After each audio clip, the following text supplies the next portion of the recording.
You are listening to Leaders and Legends, a podcast presented by Veteran Strategies, an Indiana-based public relations enterprise, and federally certified veteran-owned small business. I'm your host, Robert Bain, along with our producer, Chris Spangle. Our podcast is featured on the All Indiana Podcast Network in partnership with Wish TV. You may find Leaders and Legends at allindianapodcastnetwork.com. Thinking of starting a podcast or need to host a public meeting? Let Leaders and Legends LLC be your partner as you look for new ways to communicate your message. Please contact us at chris@leadersandlegends.net. As always, all our podcast interviews are dedicated to the legacy and generosity of P.E. McAllister. Today we have the great fortune, the great honor to speak with the preeminent historian of the end of the war, World War II in the Pacific, as it especially relates to the Japanese Empire, and that's Richard Frank. He was born in Kansas, graduated from the University of Missouri, and he also graduated from the Georgetown University Law Center in 1976. But perhaps most commendable, he served a tour of duty as a platoon leader in the 101st Airborne Division during the Vietnam War. He has written several books. The one we are discussing today is Downfall, the end of the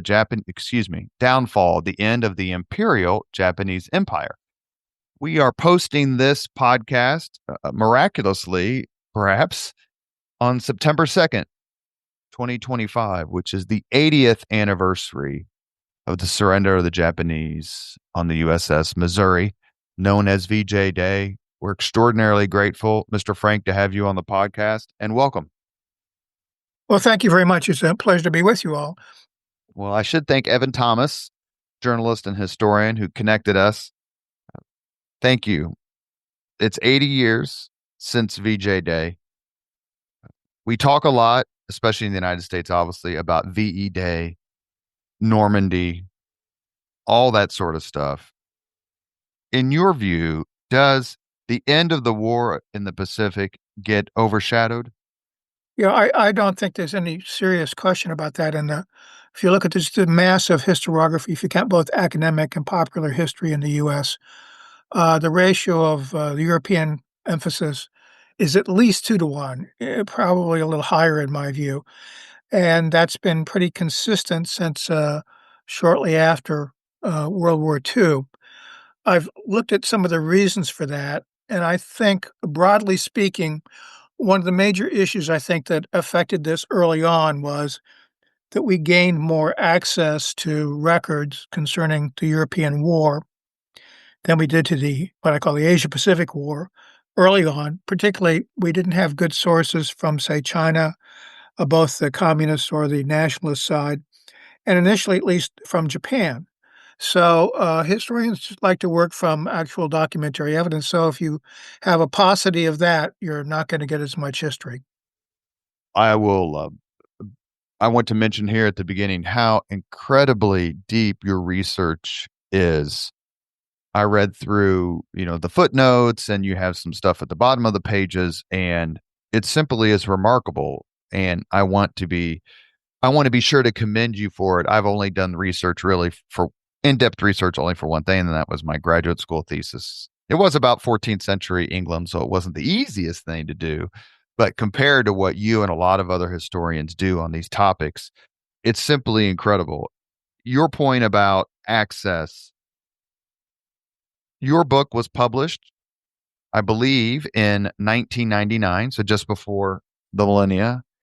In the last 26 years, have you learned new things about this topic? Oh, yes, indeed, we have. Let me back and touch a little bit on this. What I was extremely fortunate to have happen, I published my book about Guadalcanal in 1990. And the background of that was that I wanted to do a comprehensive both-sided history, and I went searching for Japanese sources. And in fact, at one point, I was seeking perhaps to learn Japanese. Now, fortunately, I ran into some excellent mentors, and one of the first things they pointed out to me with respect to, quote, learning Japanese, unquote, is that during the occupation of Japan, there was a very fundamental revision of written Japanese, simplified, in fact.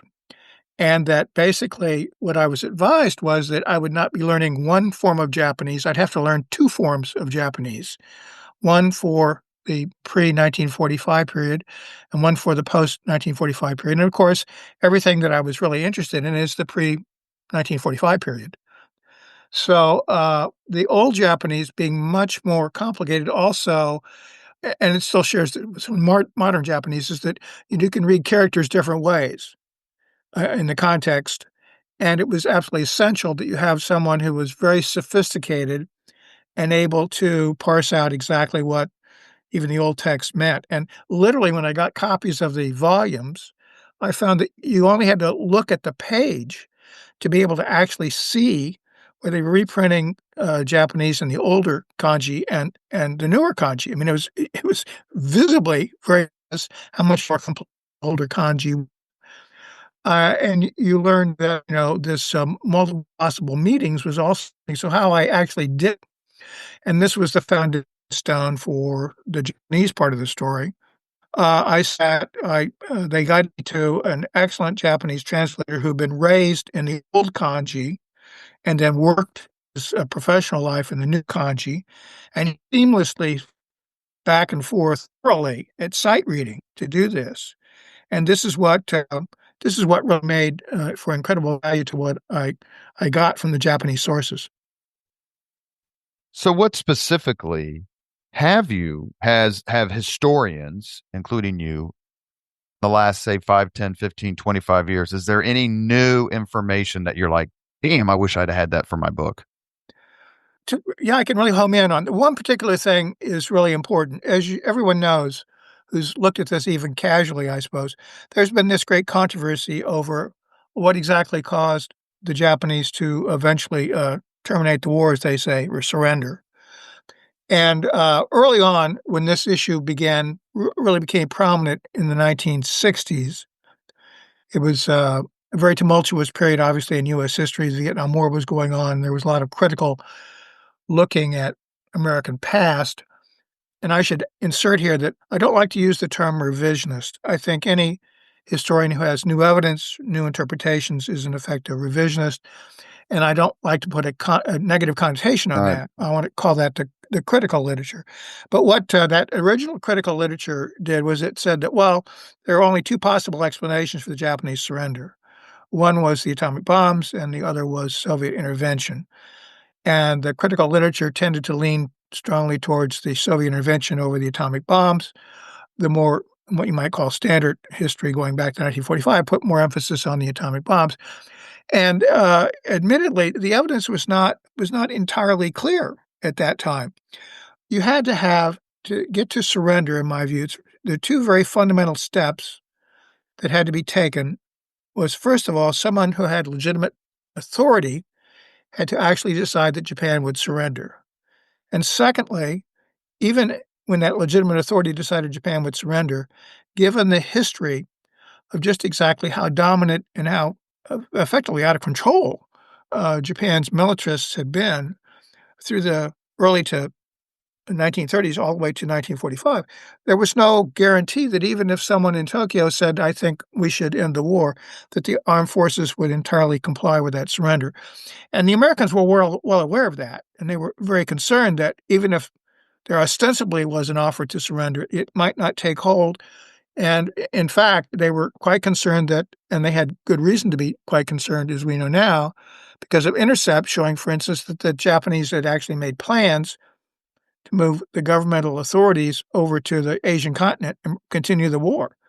So we knew that getting to an end of the war was not going to be easy.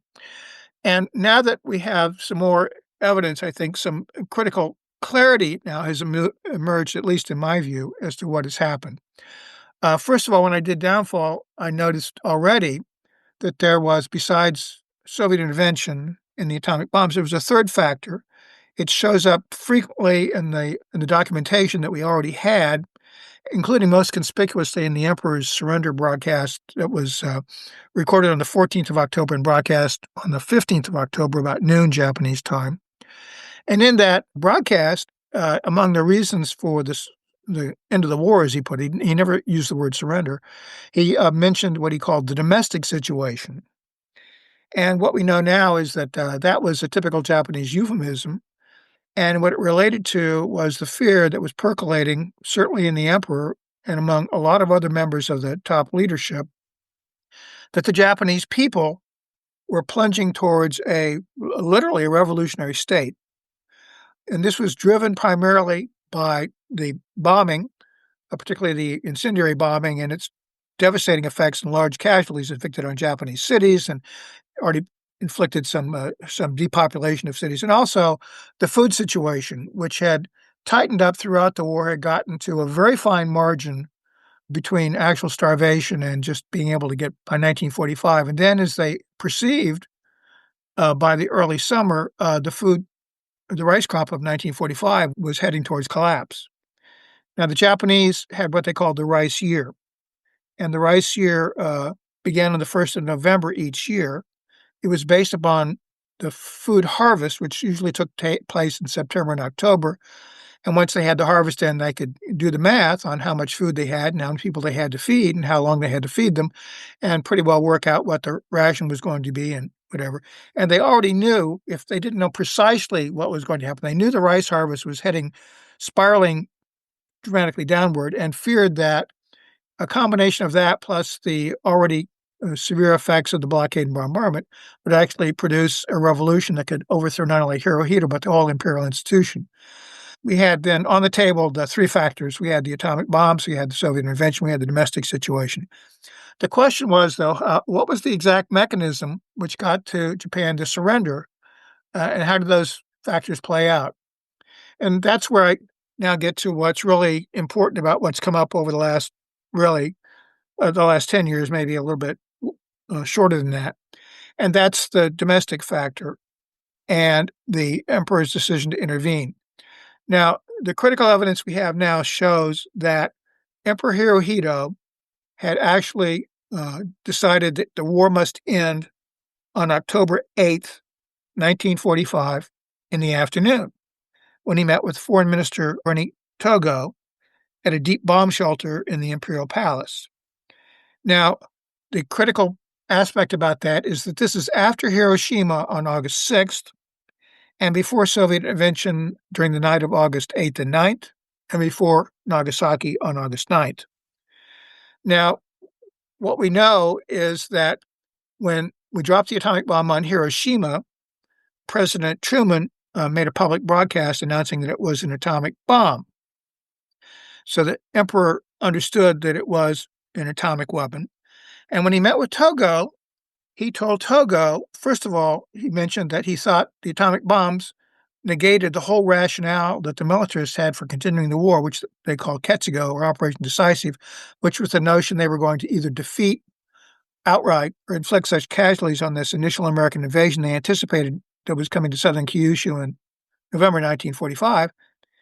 And Hirohito believed that atomic bombs would invalidate that whole rationale for continuing the war. And secondly, he said that it was absolutely essential that they stop the war right now.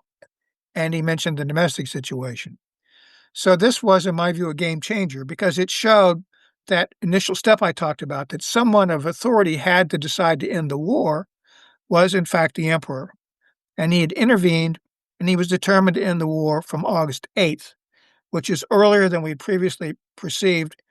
And the way I see this now is that once you realize that, you see that the emperor, from that point onward, followed a straight line to upholding that decision again on August 14th, and then his surrender broadcast to end the war. So it seems to me that in terms of the role of the emperor as being critical, and that the atomic bombs and the domestic situation being critical, I think that issue now is resolved. One of my professors, actually, when I was an undergraduate, he was stationed in Japan as part of the occupation army, or however you want to phrase it. and went on to get his PhD in European history, but he taught American military history. And this was in the mid 90s when the controversy about the Enola Gay and other things were kind of prominent in the news. And he made the point, and you may have just alluded to it in part of your answer, that the questioning of the use of the atomic bombs on Japan, his argument that is a phenomenon related to the Vietnam War and the overall questioning about how American power was and is used. Gar Alporowitz, Barton Bernstein, and others. And he made that point that scholarship related to this during the Vietnam period is, he didn't say tainted, but he said that's where it's coming from. Is that a fair statement? I I would qualify that somewhat. I think that's when it really burst, I would say, back into the public domain. What actually happened was, in the immediate announcement that the bombs had been used and Japan had surrendered, there was a very widespread celebration. Obviously, the relief that the war was over, the killing had stopped, certainly from the American standpoint, and that we were going to be able to move on. And that was the dominant attitude. After the fall of 1945, though, we began to get some images back from Japan about exactly how devastating the bombs had been, and people began to grasp that we were living in a new world, an atomic world. And there was, genuine reason for reflection on that. It's like we went through the looking glass, and it was a whole new world that we were trying to orient ourselves to. In the middle of all that, we had a publication in the New Yorker of an article called Hiroshima by a famous journalist, and that caused quite a tumult because he simply reduced the story to the story of a handful of Japanese who actually experienced the bomb firsthand. They were very graphic, very devastating, and this was also echoed by a number of religious leaders at the time. However, this was answered by an article by Secretary of War Robert Stimson, Henry Stimson, I'm sorry, Mm-hmm. Henry Sorry. Stimson, in 1947. And effectively, that pretty much, in terms of a widespread national conversation, that pretty much stopped that until the Enola Gay episode. And that's what sort of reignited it. And I think, as you properly alluded to, it was connected, obviously, to the tumult of the Vietnam War. But it's really, in important ways, it's gone much, much further in than the Vietnam War. There is a swath of academia which treats the atomic bomb as sort of the sin of American history. Mm-hmm. There's a recent book by Dr. Kenneth Pyle called The Historians in Hiroshima, and he makes that exact point, that viewpoint believes that Hiroshima is such an irredeemably evil act that some historians have argued that it forever precludes Americans from thinking of themselves as having been great or righteous. So it's really tied to a much deeper vein of critique of American history than even the atomic bombs now. Is one of the greatest or most ironic ironies of history is the fact that I could stand up in front of 1,000 people, or you could, or Evan Thomas, and say the atomic bomb, the use of the atomic bombs on Hiroshima and Nagasaki saved lives, American, Japanese, British, and others. Is that a fair thesis? That's exactly what I'm. Let me spool back a little bit. I did that book in 1999. The issue or the issues that were raised then were on my mind very much since then. And in fact, the trilogy I'm doing on the whole Asia Pacific War right now is, in fact, ultimately aiming to provide a larger perspective, a larger answer to that controversy. I actually had an episode after I published Downfall, which now, as I look back, I think shaped what I'm doing now.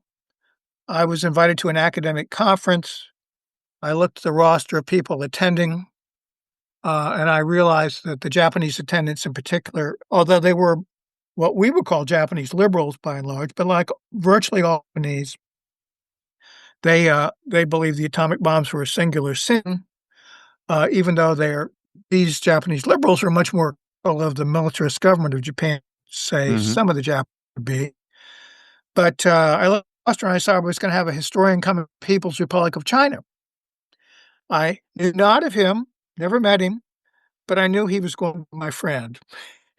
So we got there to the conference, and it was a week long, and I'd been with him for a number of days. And on Thursday, we had a presentation that was sort of the uh, the full Monty of the total critique of the atomic bombs, going through all the standard arguments that were made. And my friend, at first, I noticed was sort of startled by this because what he was immediately divining was there was a lot of talk about Japanese victimized, but no talk about that Japan had victimized. And then as the conversation went on, I see he was actually getting mad as he saw that, again, there was no mention of the Chinese or anyone else. I could see his jaws tightening. He was quite upset. And when the whole thing was over, he turned to me and he said, "Rich, I see you still have a lot of work to do in this country." And in many respects, this is what has been driving what I've been doing now. And what this leads into, since you've given me some free rein here, let me explain where this is going. I think quite fundamentally, however we embarked upon this path, historians, both academic and popular, have made a terrible error for 8 decades in that they have called the non-European part of the war the Pacific War. Because the Pacific War, as it's presented, is defined very narrowly as a war that began in December 1941 when Japan attacked Pearl Harbor and elsewhere in Asia, and it ended in August of 45 or September 2nd, 45, whichever you prefer to choose. But that narrative focuses in very closely and foregrounds the war across the Pacific between the United States and Japan, and it only acknowledges a handful of other places and peoples. They are primarily the Philippines, the Australians, the Pacific Islanders, and the New Zealanders. So that's a very narrow lens in which to look at these events. And what I've been struck by and what I was touching on in Downfall, but I'm now expanding on in the trilogy I'm writing, I call it the Asia-Pacific War. And I believe it's a war that began effectively in July 1937 when Japan and China entered hostilities full-time. For the Chinese, which they call the War of Resistance, it extended for 8 full years, 97 months. Japan expanded the war in December 1941, as described in the Pacific War, but the Asia-Pacific War involved not just the U.S. and the Philippines and the Australians and the Pacific Islands, but it involved these whole other nation states and peoples on the Asian and Southeast Asian continent. Roughly speaking, there were more than 1 billion people living in that area encompassed by the Asia-Pacific War, which was about 44% of the world population. And the Pacific War share of that population of the Asia-Pacific War is about 25%. But more stunningly, the share of deaths that occurred in that narrowly defined Pacific War is only about 15% of the total number of deaths. The Asia-Pacific War framework adds 75% of the people and 85% of the deaths. And those deaths are overwhelmingly other Asians, non-whites. By my best count, there were about 19 million civilian deaths in the Asia-Pacific War. Of that number, a high-end number, the Japanese civilian deaths were probably 1 million to 1.2 million. That means that all the other deaths, about 18 million or almost 18 million, were other peoples. They're overwhelmingly other Asians, non-whites. And if we don't count all the dead and treat all of them as sharing a common humanity, we just are morally inverting the whole perspective on the Asia-Pacific War. We're effectively saying that the only victims who count, the only deaths that count, are Japanese, which at best are about 6% of the total civilian deaths the deaths in Hiroshima and Nagasaki would be less than 2% of the total deaths. And to be in a situation where you're elevating those deaths over the deaths of all the other peoples that died as a result of Japan's war, it seems to me it's just a grotesque moral inversion of reality. And when you deal with Asians, as I have, historians and lay people, and they understand that in the U.S. and the West, there's this perspective that Japan, in particular the citizens of Hiroshima and Nagasaki, are the great victims of the war. Their response to that is, well, it's varied, but it ranges from sort of incredulity, disgust, contempt, anger. A typical comment is, "What about us?" It's we don't feel unsympathetic to the Japanese, but what about us? Why aren't we mentioned? And it's very visceral, and it's with us to this day. Is part of this because of the overwhelming amount of research and scholarship that rightfully so documents German atrocities and the Holocaust? It's like, okay, this is the worst of the worst. And if you say, well, if you point your lens about 10,000 miles east to China, they've got their own story to tell. And certainly the people of the Bataan Death March have their own. And the Japanese treated the Koreans terribly. It seems like it's reasonable for them to be a little upset that the atrocities committed by the Japanese army, government, navy, society aren't properly emphasized. I think that's very much so. And let me insert this though. When I was doing Downfall, and I was recognizing a lot of this stuff, not everything I see now, but one of the things that struck me, because I do touch on in Downfall, and I mention this enormous number of deaths that Japan's war had caused, and among other peoples. But the one thing I was instinctively felt to do, even if I wouldn't have expressed it as clearly as I would today, I just felt, having pointed out that this enormous death toll of people who were not Japanese was being neglected, I also resolved that I wasn't going to treat the Japanese the way some historians were treating these other peoples. So one of the things that I do in Downfall, I started with this very graphic description of the Great Tokyo Fire Raid of March 9th, 10th, 1945, where General Curtis LeMay first instituted this low-level firebombing of Japanese cities on Tokyo, burned out about 15.8 square miles of Tokyo, and killed, we believe now, probably about 100,000 Japanese, who were overwhelmingly civilians. And I described that not simply some numbers, but I gave a lot of graphic personal stories to put life and substance on what it was like to be under that bombing and the deaths of the Japanese. And then in the section when I talked about the atomic bombing of Hiroshima on August 6, 1945, I also provided lots of specific graphic human details to emphasize just what that was like. And one of the things I can say is that if you read broadly all of this, what I call this critical literature, it's very replete with descriptions of specific Japanese citizens, individuals, men, women, and children suffering. But it either does not mention at all or does so in a very cursory fashion all these other civilian deaths that Japan caused. Like I said, I think this is just a total moral inversion of what the war was all about. You're listening to Leaders and Legends. Our podcast interview today is with Richard Frank. He is the author of Downfall, The End of the Imperial Japanese Empire. Mr. Frank, I love the fact your book is terrific. You spend a significant amount of time detailing the machinations, the feelings, the thoughts of the Japanese government, Army, and Navy. And obviously, it's a lot easier just to do the American side or the British side, just language reasons, so on and so forth. Why was it so important to you as a historian to chronicle the inner arguments of the Japanese government and the Japanese military as a way of explaining how we got from, let's say, the horrific battles in February and April of Iwo Jima and Okinawa to the surrender in August and then VJ Day. Why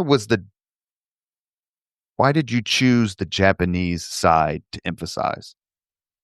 Well, quite fundamentally, the U.S. could employ military and diplomatic efforts to try to persuade the Japanese to surrender, but ultimately the surrender decision had to be made in Japan.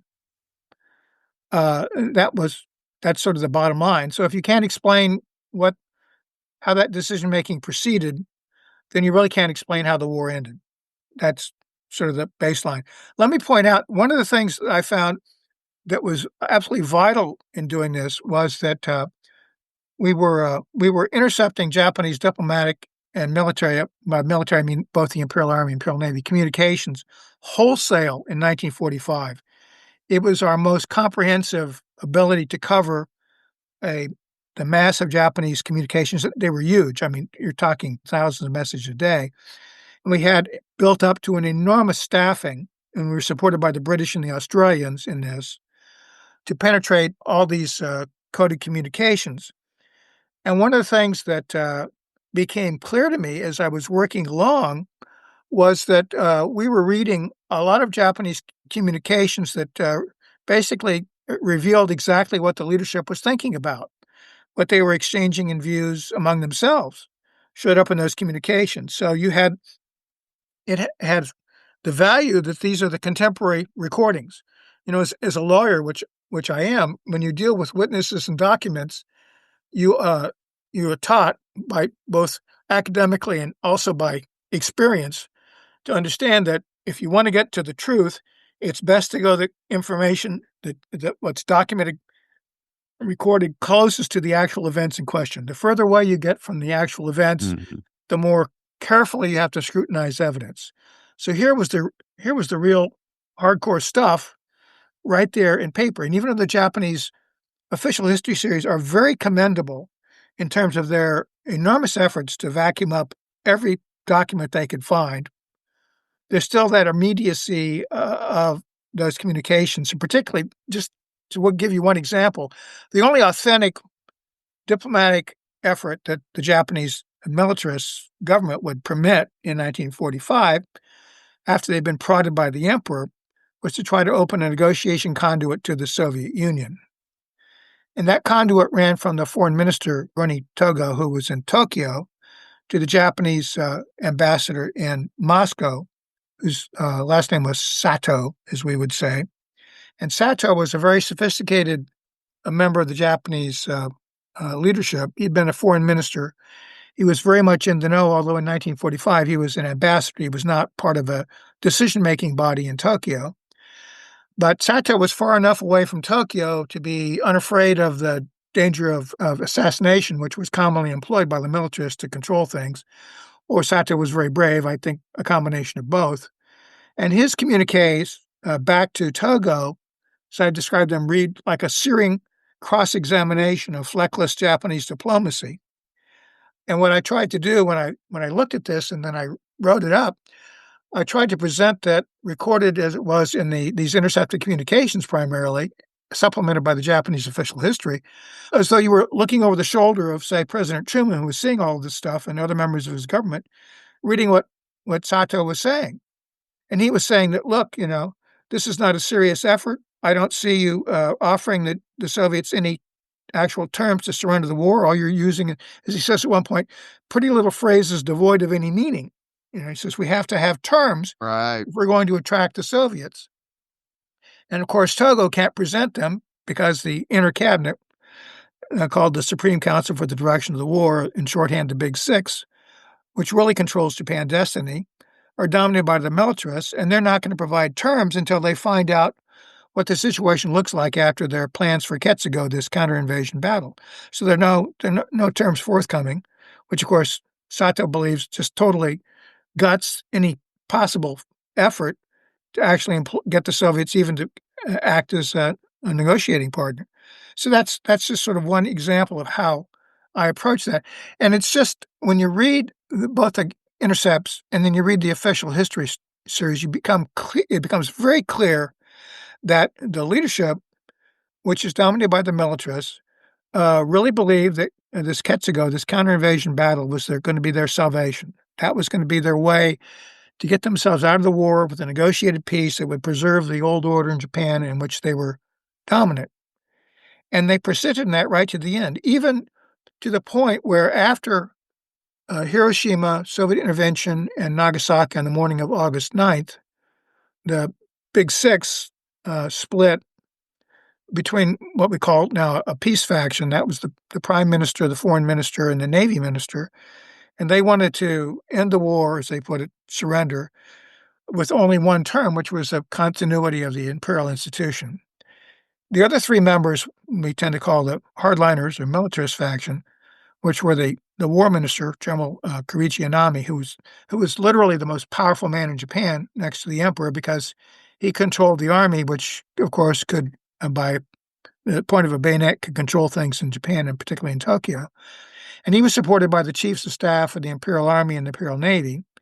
And they were holding out for further terms. Japan would not only insist upon preserving the imperial institution, but basically Japan would self-disarm its own forces. Japan would conduct any so-called war crimes trials, and there would be no occupation of Japan, which effectively was a guarantee that this program of occupation reforms we had in mind could not be unfolded to reform Japan and make sure it would permanently be on a path of peace and democracy.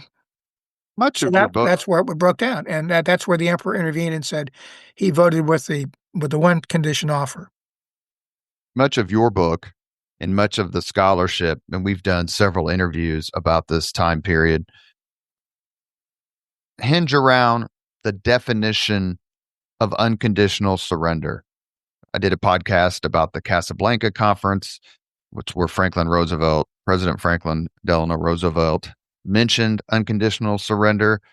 Clearly, it was a reference not only to the future when it comes to defeating Japan and Germany, but also a reference to the past when there was just an armistice. There wasn't such a thing as unconditional surrender in the Great War when it came to Germany. How important is it for you as a historian to try to come up with as precise a definition of unconditional surrender as possible? And was it, in your view, proper for the Allies to demand unconditional surrender as a way of saying, we're not going to repeat the errors made at the end of World War I? That's an excellent question. You described it very well, I think. Actually, if you look at Roosevelt's Day of Infamy speech, there's a line in there about winning through to ultimate victory or complete victory that sort of foreshadowed that he was already thinking of what we might now call unconditional surrender. That's When my he, favorite. Just real quick, Mr. Frank, sure, that's my favorite sentence in that speech right, is the American people in their righteous might will win through to absolute victory. That is a absolute, yeah, beautiful, beautiful sentence. yeah. Apologies. Go ahead. No, that's exactly right. And then he was putting flesh on that through 1942. And ultimately, when he first articulated it, you're exactly right that this reflected what they were channeling as the lesson of World War I, that simply getting an armistice was not going to be enough to guarantee that there would not be a repeat a number of years later. And what unconditional surrender was really about was that this total military defeat was the essential precondition to a permanent peace.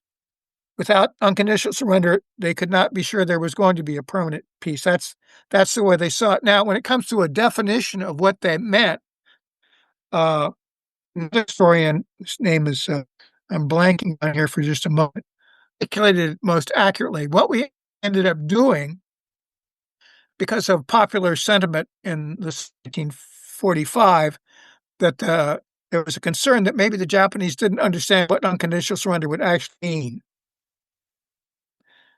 I'm getting an unstable message here. We good? Yes, please go ahead. Yeah. Would actually mean, and this led to what was called the Potsdam Declaration. And I think the correct way to look at the Potsdam Declaration was this was unconditional surrender, but it was couched in such ways that we're saying, okay, your surrender will be unconditional. These are the terms that we will impose under unconditional surrender. There will be no negotiation over these terms. These are the terms that will apply there will be no deviation. That's really what the Potsdam Declaration was all about. So it was not backtracking so much as it was an attempt to nudge the Japanese to understand, okay, this is exactly what you're going to get. And we made it very clear in that Potsdam Declaration that, for instance, ordinary Japanese would not be held accountable. They were repatriated to their home because there were so many Japanese occupying territories all over Asia and the Pacific. They will resume their normal lives. At the end of a period of occupation in which we're satisfied that Japan is democratic and peaceful, then the Japanese people will be able to freely choose their own form of government. Now, that was a very significant part of the Potsdam Declaration, because what that did not say, oh, by the way, you cannot continue the imperial institution or the emperor, whatever. No, those were on the table in the Potsdam Declaration, because under the earlier statements that we'd made, that was clear that we intended to allow for a democratic endgame to where the Axis powers would be. So that's what I think unconditional surrender should be understood as. And interestingly enough, now, one of my other colleagues, Noriko Kawamura, Dr. Noriko Kawamura of Washington State University, she points out that on August 13th, 1945, the emperor met with his principal aide and advisor, a fellow named Marcus Kido, the Lord Keeper of the Privy Seal. And Kido was keeping a diary. Now, this is a point when the emperor has intervened, as I said, on the 8th of August to indicate the war should end. He's facing controversy within the Big Six because they are not satisfied with the initial response that we provided to their initial offer to surrender. And there's back and forth. And at that point, Emperor Hirohito tells Kido that basically he's prepared to accept letting the Japanese people decide what the imperial institution should be continued. He says basically, if the Japanese, even the Americans want to preserve the imperial institution, Japanese people themselves do not want to continue it. It will not survive. And therefore, I'm willing now to submit the future of the imperial institution to the Japanese people. So basically what he's saying on the 13th of August, that the Burns note, which was the response to that initial Japanese peace offer, into which had been inserted a poison pill. They sent a message that said, okay, we surrender, provided only that the imperial institution should be preserved. But then the process of sending that message out, it was modified. So it also had some rather convoluted language talking about so long it doesn't compromise the prerogative of the emperor as supreme ruler. Well, fortunately, State Department officers realized that what that was, the Japanese were saying that we were going to have to agree that the emperor would be supreme, not only over Japan, the occupation reformer, the occupation commander, which meant that he could block occupation reforms. To respond to that, we sent back to Japan, which had caused the further debates, was called the Burns Note after Secretary of State James Burns. And the first thing that Burns said was that the emperor would be subordinate to the occupation commander, to clarify that, yes, he will be subordinate, and yes, we will impose the occupation reform. And so the emperor is basically saying on the 13th of August that he agrees that that's acceptable. So that also further highlights why he's ready on the 14th to go ahead and keep pushing through with the notion that he will end the war based upon the promises that the U.S. has given. The questions that keeps coming up is, and I thought about this as I was reading the book, I kept asking myself, this was the war was in the Pacific and Asia was bloody to a degree that certainly could be defined as cruel and tenacious.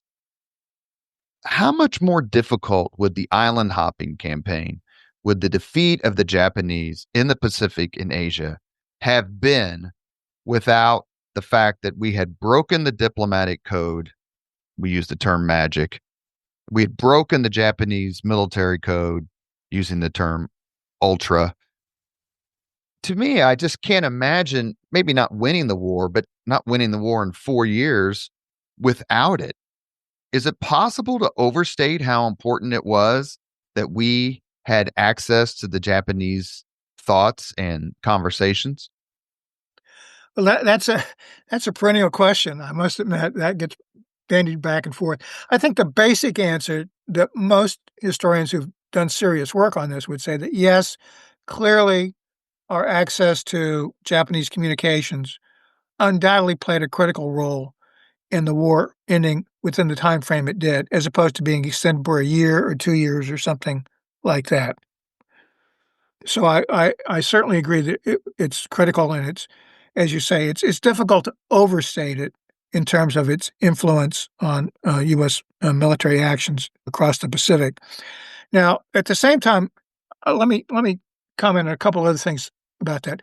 If you look at where the casualties are, clearly, Japan's war, which was incredibly devastating to Asians, and I would point out that although we know of many specific instances of massacres, like the Nanjing Massacre is probably the best known single one, and other episodes of it that occurred, one of the things I'm finding in my research now that I had not fully appreciated is that uh, uh, the majority of people who died in Asia and the Pacific and the areas occupied by Japan, they died primarily from starvation and disease. The two are linked. Obviously, if you're starved, you're going to be a lot more vulnerable to disease. And what really brought that on was what I would call economics. That the exploitation measures that Japan did, both in terms of disrupting trade patterns, food distribution patterns, having their own soldiers fed with food from occupied territories, manipulating local currencies and to basically have the occupied nations pay for their own occupation, plus having them permit the Japanese to take away large quantities of their currency, which the Japanese could then spend. Inflation was an enormous driver of all of this stuff because it disrupted food supplies, both the production and consumption of food. So all that's tied together, and that really is the larger killer of Asians than even the episodes, great and small, of what we call atrocities. It's really hard to read through some of this stuff when you realize the biggest death tolls were in China, probably about 12 million civilians died. About a quarter of them were children, about 3 million. Basically, the total number of Japanese who died in the war was about 3 to 3.2 million. So basically, one way to look at the war is that for every Japanese, either combatant or civilian who died, one Chinese child died.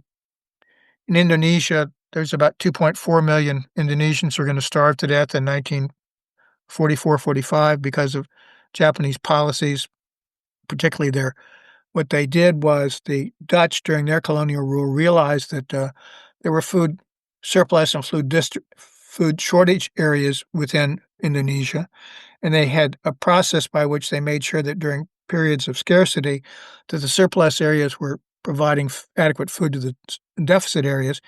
And the Japanese issued an edict that each political subdivision would be self-sufficient, meaning that they broke up that obligation to distribute food. And that's what directly led to this fact that, basically about 100,000 Indonesians are dying every month from all through 1944, 1945. And there was a big famine in Japan, in Vietnam, northern Vietnam, in April to August 1945, where the Vietnamese say about 2 million Vietnamese starved to death. That's about 200,000 a month. Once again, the death tolls among Asians, primarily civilians, is just astonishing, and the fact that's been erased from that history is just, I think, a terrible blight on the historical profession in the U.S. and the West. And one of the things that when your book, when I was reading through it, and I never thought of this before. I don't know why I didn't put it together. Maybe it's because the scholarship about the Japanese government and the Japanese people and military has stressed that fanaticism, its willingness to sacrifice for ultimate victory, however they defined it. But I came across a part of your book that made me actually close the book and go, why the hell did I never think of that? And that is, why didn't the Japanese surrender or try to surrender, negotiate a peace right after Germany was defeated in May of 45? They'd already lost Iwo Jima, Okinawa. Clearly, their navy had been destroyed to a great extent by Halsey and others. So, was there no one in Japan that said, you do know that once Germany's defeated, that they're kicking the living hell out of us now in a two-front war? Once they send everybody our way, we just simply don't have a chance. Why did the Japanese not take advantage of perhaps an opportunity they had in the early spring of 45? That's an excellent question, and it gets back, I think, to something fundamentally that we've had difficulty recognizing because it doesn't seem to comport with Western values. Uh, the most fundamental most fundamental conceit, you might say, of the Japanese militarists was what they referred to as Japanese spirit, and it was ultimately the belief that the Japanese people, the Japanese race, had this invincible spirit which they believed would overcome the material odds, whatever they may be. And that was the ultimate rationale for this Ketsugo idea, which was that they could inflict enough pain on those pleasure-loving Americans that we'd Mhm. decide that it was not worth pursuing to unconditional surrender, and that they would obtain a negotiated peace. Now, and what this leads to is something I've always found very interesting. The cabinet secretary, who was the secretary of the government of Admiral Kentaro Suzuki, who was the last prime minister before the surrender, he made a very interesting observation in relation to that idea about the conceit about their invincible spirit. And he said that in a way, he thought that one of the most important things that the atomic bombs did was it provided solve to the thinking of most Japanese militarists because they could convince themselves that it was not a superior American spirit that was overcoming them, which was sort of an intolerable thought to have, but in effect, they were only overcome by supernatural forces, atomic energy. That was why they had to accept a surrender. And that was so deeply imbued within Japan, within indoctrination with the whole civilian population, and then the youngsters they were bringing out to, or not so youngsters by 1945, they were bringing out to be soldiers, that was the way they saw things too. And then on top of that, you had the Japanese culturally, Americans tend to talk about rights, and the Japanese tend to talk ultimately about obligations. You have obligations up, you have obligations down, but those obligations are sort of the compass points that you navigate your personal conduct by. And in Japanese literature, one of the standard plots is that you have an individual who's facing conflict between obligations up or down or up or whatever here on two different obligations, and how they deal with that up to and including suicide. So the notion that you would violate this notion of the supremacy of Japanese spirit was an anathema not only to the people who were in the military, but also to a large part of the civilian population. Interesting enough, I always thought that was much like the Confederates. We lost to superior numbers. We didn't lose because the Union or the North were had more martial spirit or braver, or however you want to say it. It had to be some other reason, which then fed in the Confederate situation the lost cause, much Right. like the stab in the back was the standard German response to how did you lose World War One. Both the South, the Confederacy, and Imperial Germany, just when you read about that time period, they just simply couldn't believe they lost. They just Right. like, how the hell? There's no way we lost. And I could foresee that, and I think you do in your book, as being part of the Japanese folklore about the war until the atomic bombs were dropped. And Japan's like, well, we've got nothing. We've got Yeah. nothing to compete with this.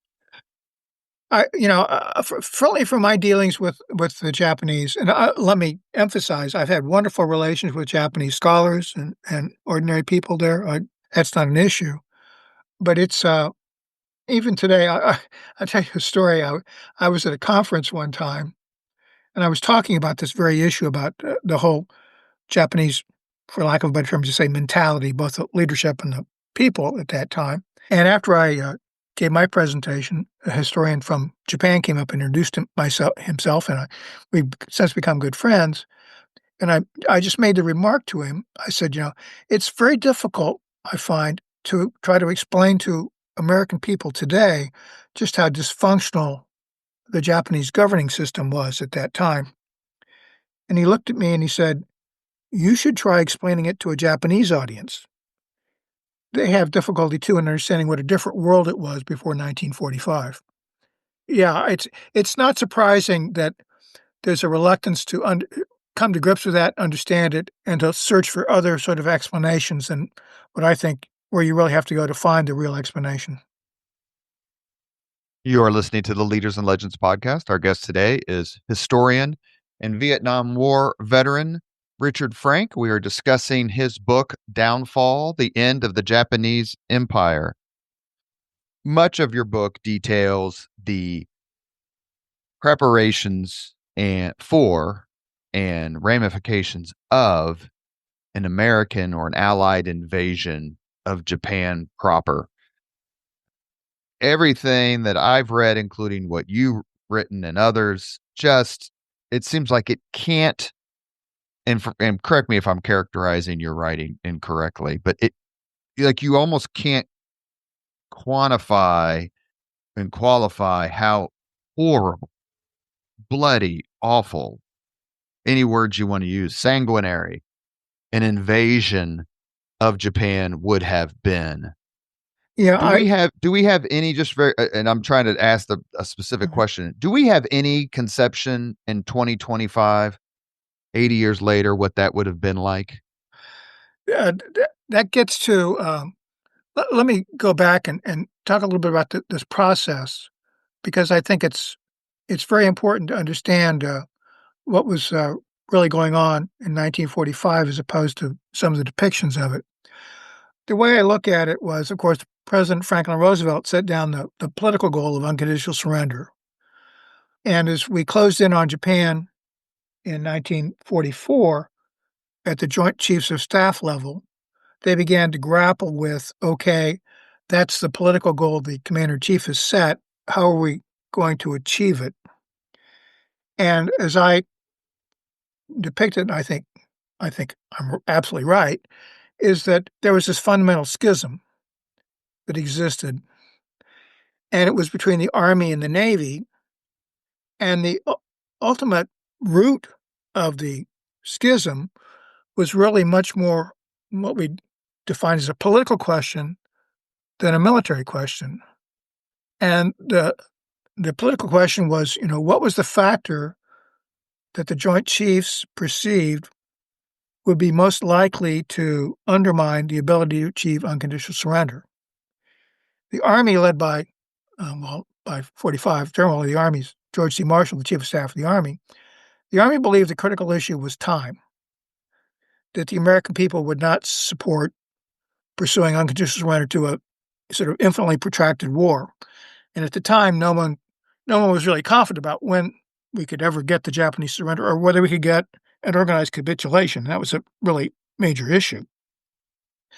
The Navy, led by Fleet Admiral Ernest J. King, always thought that it had superior perception of the situation because it had studied war with Japan from 1906 and particularly between the wars.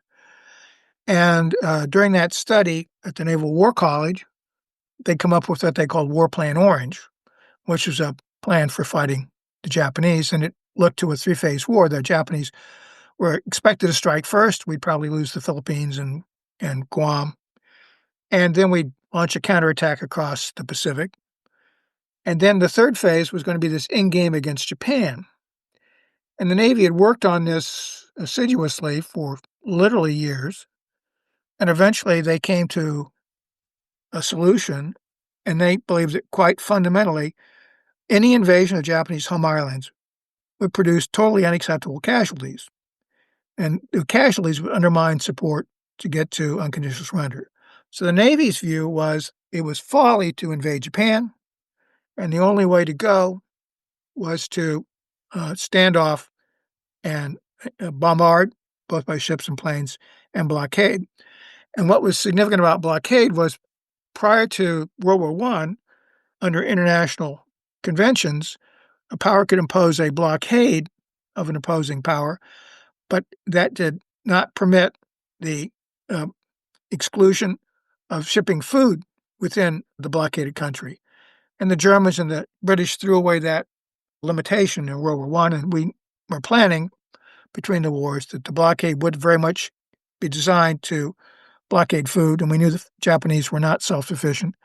So we were planning basically to use a combination of bombardment and the threat of either starving to death or actually starving to death millions of Japanese to bring about a surrender. That was the Navy view. So they reached a compromise in April and May 1945 that this campaign, which is ongoing then, of blockade and bombardment, would continue until November. Then we're going to do this two-phase invasion called Operation Downfall. The first phase was called Operation Olympic. That was the November invasion.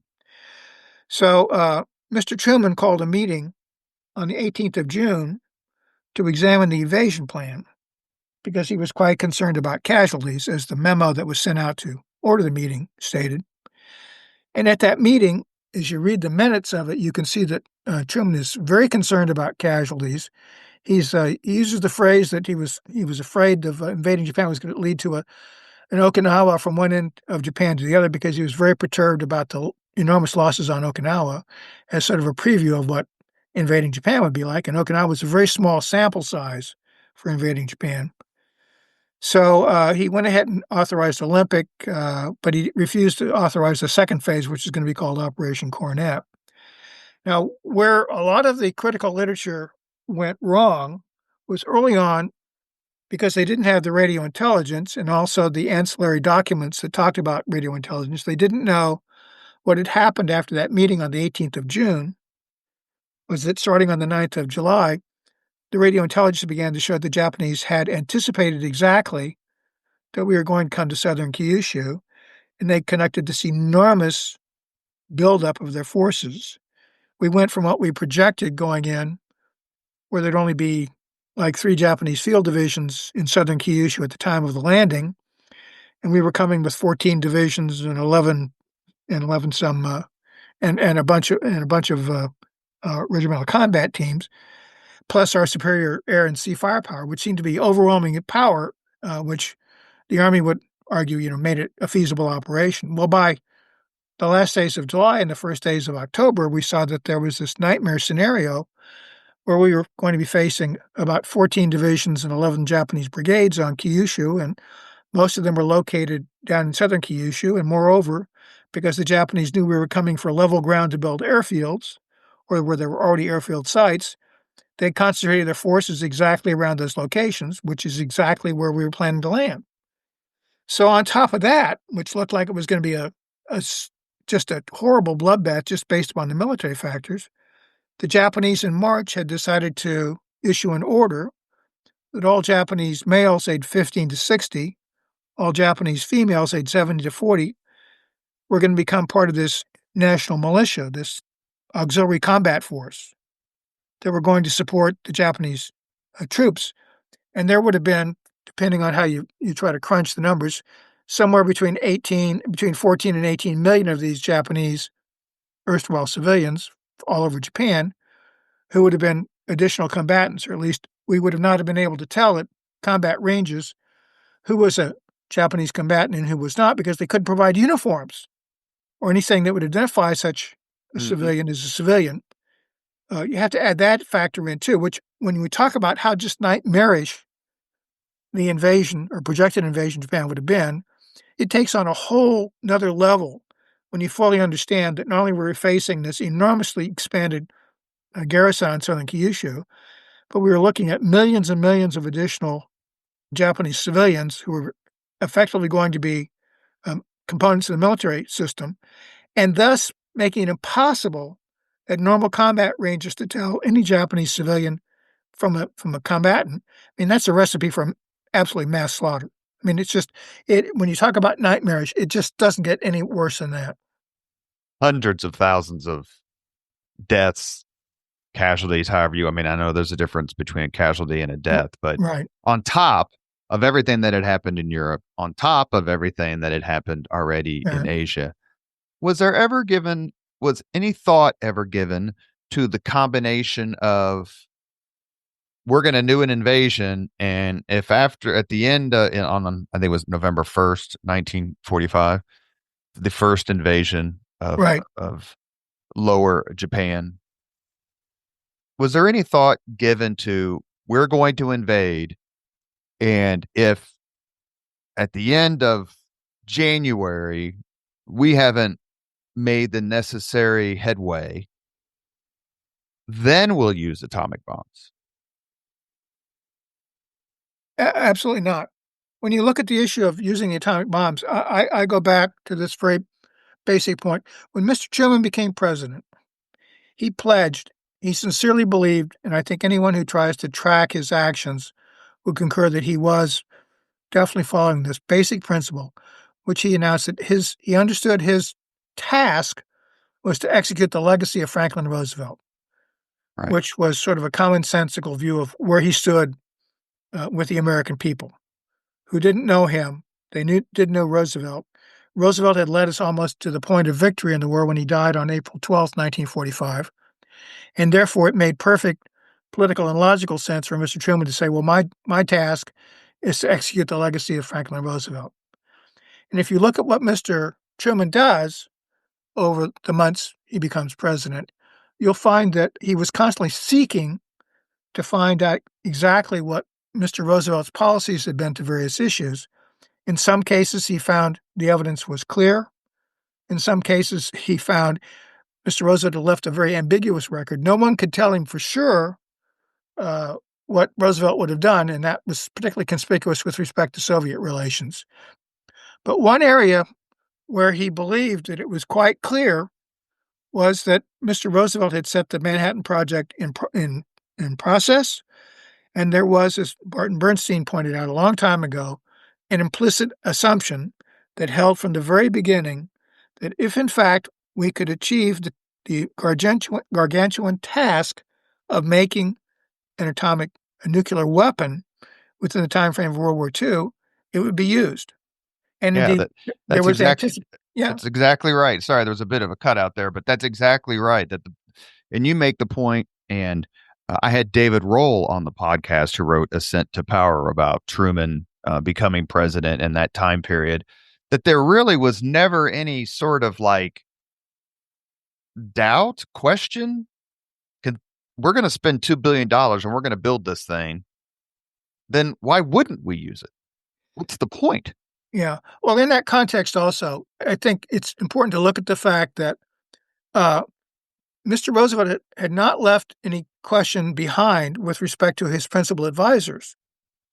So there was no one, not Mr. Stimson or General Marshall or Admiral King or anyone, or Harry Hopkins, none of them said to Mr. Truman, well, wait a minute, Mr. President, I don't think Franklin Roosevelt would have authorized this. Mm. There's absolutely no evidence of that whatsoever.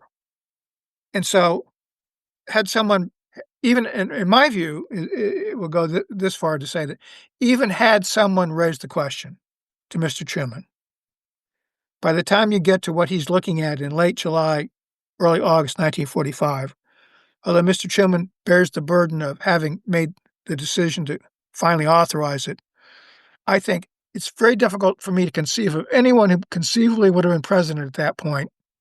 And you're looking at Franklin Roosevelt, you're looking at the possibility it was going to be some Republican figure.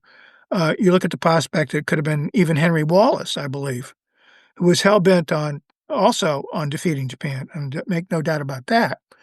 All of them would probably have made the same decision Mr. Truman did, that once they realized what the invasion was looking like, and it was just totally unacceptable, there was no doubt they were going to go ahead and release the weapon. Furthermore, what would have been in the back of all of their minds was, we'd fought this long war, we'd had this long casualty roll. I should point out that basically almost two-thirds, or 64% of all American battle deaths in the whole war occurred between the 1st of June, 44 and the end of May, Mm. 45. So the American public had had a belly full of war, plenty of grief coming home, and the notion that we were going to let any more American service personnel die when we had this super weapon we could have employed and that would come out after the war, it's difficult to see whether there had been any the political retribution for that would have been just astonishing. You are listening to the Leaders and Legends podcast. We were talking with historian and attorney Richard Frank about his superb book. You cannot understand the end of World War II without reading Downfall, the End of the Imperial Japanese Empire.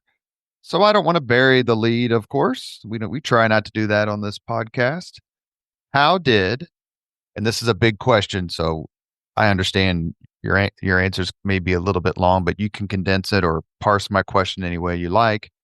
How did the Imperial Japanese Empire end? Well, what it took, as I mentioned earlier, you have to conceive of it in the framework is someone has to decide who has legitimate authority that Japan will surrender. And then secondly, you still have the compliance issue. You have to get compliance of the entire Japanese armed forces to surrender, at least not leave significant forces out there that haven't complied. Looking at this in that framework, the one point I think which is much clearer now than it was, say, when I wrote Downfall, is you can see that it's ultimately the emperor who does make that decision. The war must end on the 8th of August in the afternoon. Sorry about the phone ringing there, whatever, we didn't turn that off. He makes the decision on the afternoon of August 8th, the war must end.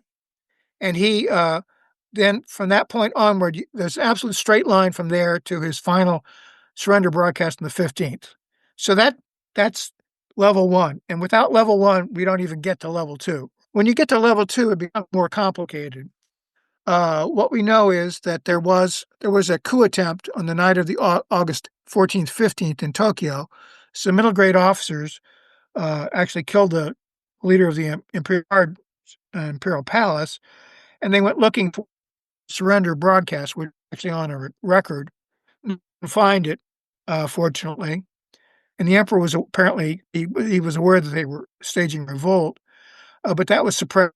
And a lot of attention has been given to that. I seriously doubt that effort ever would have bore full fruition, because I think the emperor had convinced the leadership in Tokyo itself that yes, indeed, he would have to make that broadcast and that would end the war. However, right after the emperor's broadcast came out, you had a series of episodes in which there was still doubt about what was going to happen. First of all, we immediately intercepted messages from the Japanese commander in China, who had one of the largest overseas garrisons, and one from a commander in what they call the Southern area, which is basically sort of Southeast Asia and some of the Pacific. Between them, they commanded about a third or more of all Japanese forces under arms, and both of them said they weren't going to comply with the surrender request. So the emperor sent imperial princes out to convey the fact that he, in fact, had definitely decided. That, and I think some further meditation on their part, convinced them that, yes, indeed, they would surrender.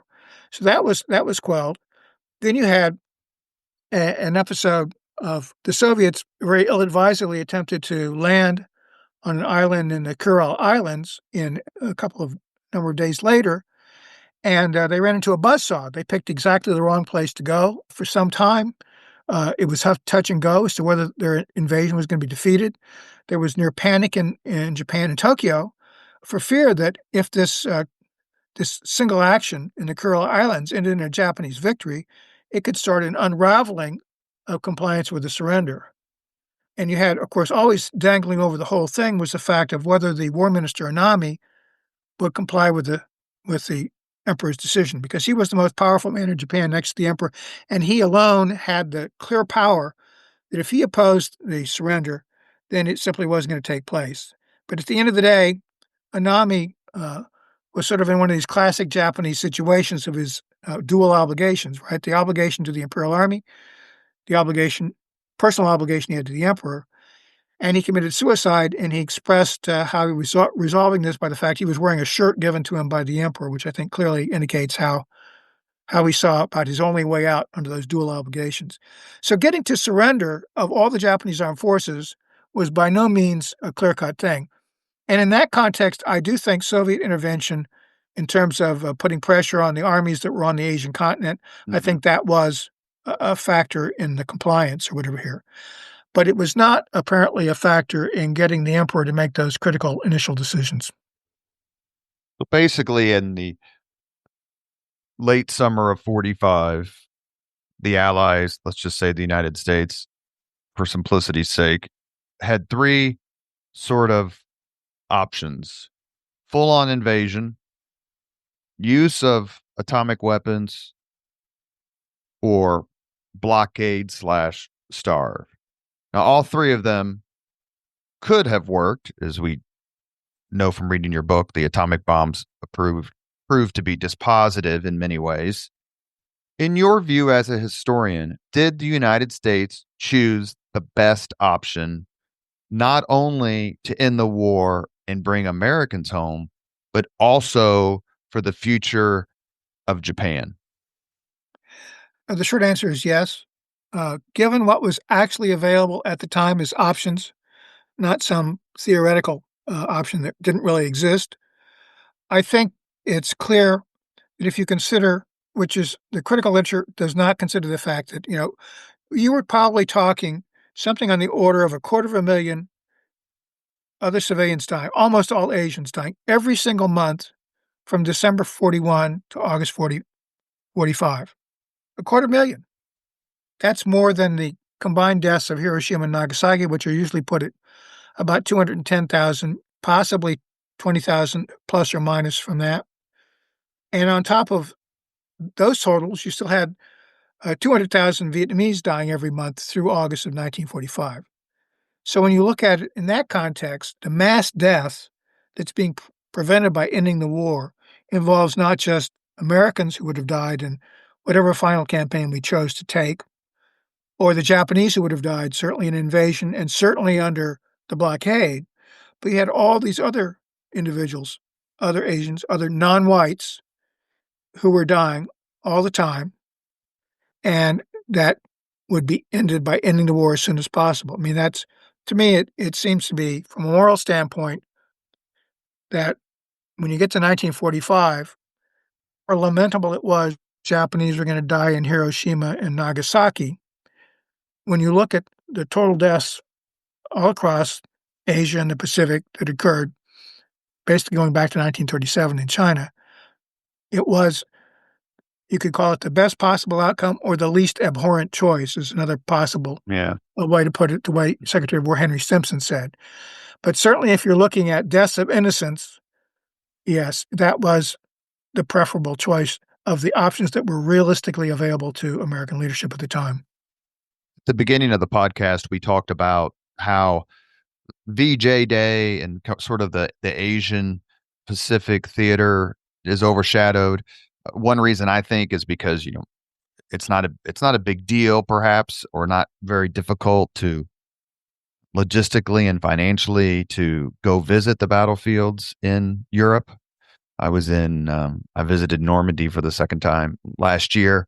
So you can get to these places in Europe, whereas, it's not the easiest thing to take a tour of the Pacific and hit Guadalcanal and Tarawa, and Okinawa and Iwo Jima. So there's that connection there. But also, we didn't invade Japan. There was no D-Day slash X-Day. And there's no place to go visit over there unless you want to visit Hiroshima and Nagasaki.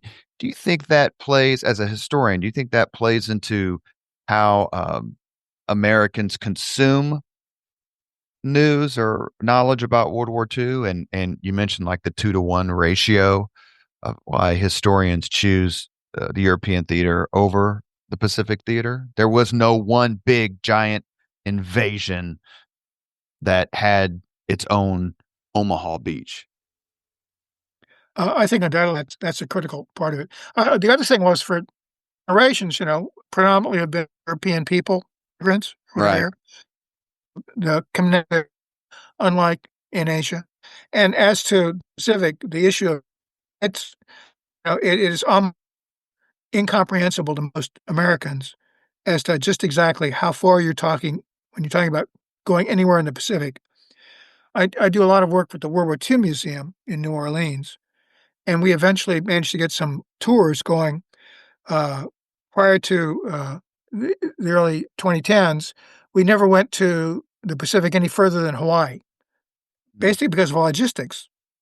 And then we finally put together some tours going much further out in the Pacific. We had one and still have one, which goes basically, it starts in Hawaii, and of course covers events there on Pearl Harbor Day and things like that, and then flies out to the Mariana Islands. Well, just getting to the Mariana Islands is an 8-hour flight. And then you get off the plane, you get on another plane and fly down to Saipan, right? That's not quite an hour, and do Saipan and Tinian and Guam, and then part of the tour includes a flight up to Iwo Jima to one day a year that was open by the Japanese government. That whole cycle now, with respect to getting at Iwo Jima, is somewhat in question now. And then the tour would split, and one part would go to Japan, and one part would go down to Palau in the Palau Islands. And of course, Palau was made famous by Eugene Sledge's book with the Old Breed.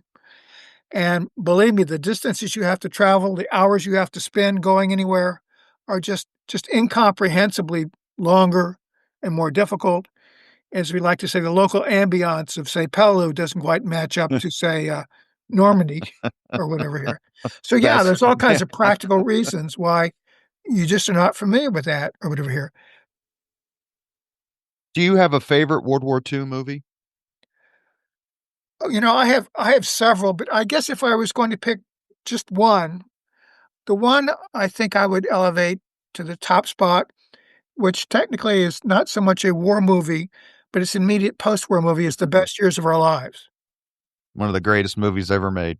Exactly. And I think what's so admirable about that is that, well, for one thing, it's so contra to a lot of the popular stereotypes. The boys came marching home to parades and, everything was fine after that and everybody got a job and blah, blah, blah. And of course, The Best Years of Our Lives is just exactly the opposite. You have these three veterans coming back, each with his own particular baggage from the war. The one guy with no hands, the one guy who was obviously suffering from what we now call post-traumatic stress disorder, and the other guy also has been traumatized. He was an older guy, but he's definitely been traumatized by his experience in the war. He's not the simple banker he used to be. And the way those three stories are woven together, the way it's told, it's so moving and so accurate and so powerful. Last question, and thank you so much for your time. It was hard for me as a reader, not only of this book, but other histories of war and warfare, to have any sympathy for what was inflicted upon Japan, whether it's the early March fire raids or the atomic bombs or the fact that we basically took over their country after September of 45. What's your sympathy level for the Japanese, not the militarists, not the fanatics, but for the Japanese people as they endured what basically became a complete downfall, upheaval of 1945? Let me start that by saying I think one of the things that is central to the usual narratives about the Asia Pacific War is the ferocity, the furor, the hate that was engendered. And for a lot of the history that was written here in the U.S., it's pitched in solely racial terms that it was peculiar to white Americans and Japanese. And one thing you learn if you study the whole Asia Pacific War is that the attitudes that you find common among Americans, which are driven by what I call Japanese battle ethics, no surrender, Right. and also a willingness to basically do all kinds of atrocities against captured Allied forces or whatever here. That attitude was abundantly clear and the same. For instance, people from subcontinent India, Indians. There's one Indian officer. He has put it poetically. He said, "No, no prisoners we took, no mercy we gave. The crimes against our comrades we never forgave." There were black Africans brought over by the British who fought in Burma, and they had exactly the same attitudes after suffering this. And all of those are lesser than that. Absolutely, the hate fest that was Germany was the Japan and China, and where their prisoner totals are just abysmal. Well, yeah, that whole issue of the war was fought with such ferocity, such hate, or whatever here. That's clear, but it was not just the Americans or the Japanese. But when you get to ordinary Japanese people, Yeah, I think they were led by leaders that deluded them as to what was going on, and I think you cannot help but feel sympathetic for those among them who were true innocents, and it's hard to feel any sympathy at all for those, the militarists at the top level, who were willing not only to inflict such damage on others, but were willing to allow so many Japanese to die to preserve their position. You have been listening to Leaders and Legends, a podcast presented by Veteran Strategies, an Indiana based public relations enterprise. We are also a federally certified veteran owned small business.